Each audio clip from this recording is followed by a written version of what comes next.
এই পৃথিবীতে যদি ভগবান না থেকে থাকে তাহলে এত বড় একটা কুণ্ডু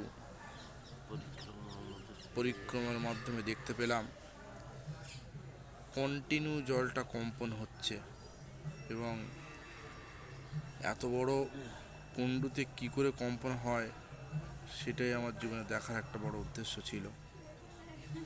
কন্টিনিউ যেন জলটা কাঁপছে, কে এই জলটা কাঁপাচ্ছে, কি করে কাঁপানো সম্ভব হচ্ছে?